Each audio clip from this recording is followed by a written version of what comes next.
तीन लुटेरों ने रेगिस्तान के बीचों बीच एक नकदी वैन लूट ली। पीछा कर रही पुलिस से बचने के लिए उन्होंने गाड़ी को पहले से खोदे गए गहरे गड्ढे में उतार दिया। वे तुरंत अपने अपने काम में जुट गए। एक व्यक्ति मचान पर चढ़कर भारी स्टील प्लेटों को सलीके से जमाने लगा। उन प्लेटों पर रेत बिछाने लगा। कृत्रिम निशानों को पूरी तरह मिटाने के लिए उन्होंने पहले से एक हेलीकॉप्टर भी तैयार रखा था।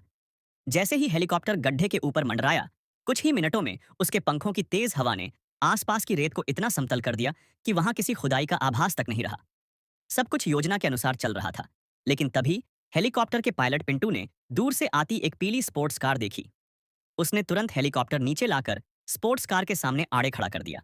फिर उसने अपनी स्वचालित राइफल निकाल ली। वह दरवाजा खोलकर जान बचाने के लिए भाग खड़ा हुआ। लेकिन लुटेरे उसे यूं ही जाने देने वाले नहीं थे। साथी से सूचना मिलते ही आकाश गड्ढे से निकलकर चालक की ओर दौड़ा। अगर पुलिस को चालक का शव मिल गया तो पूरी योजना ध्वस्त हो जाएगी। इसलिए उसने तुरंत पास में एक और गहरा गड्ढा खोदा और वहीं उसे दफनाने की तैयारी करने लगा।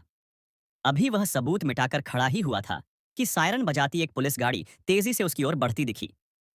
स्थिति को भांपते हुए आकाश तुरंत स्पोर्ट्स कार में बैठ गया। धूप का चश्मा लगाया और खुद को उसका मालिक दिखाने की कोशिश की। लेकिन पहुंचे हुए पुलिसकर्मी इतने भोले नहीं थे। उन्होंने बिना एक शब्द बोले उसकी पूरी तलाशी ली।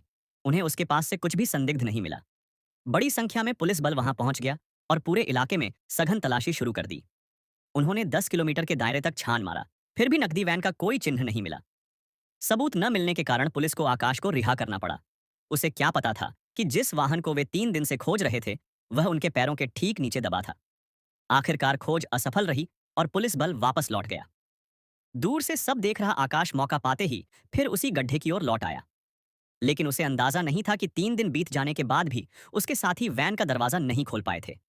काफी जांच पड़ताल के बाद उन्हें पता चला कि उस वैन का दरवाजा केवल अंदर से ही खुल सकता है। इसका मतलब था अंदर अब भी एक सुरक्षाकर्मी मौजूद है।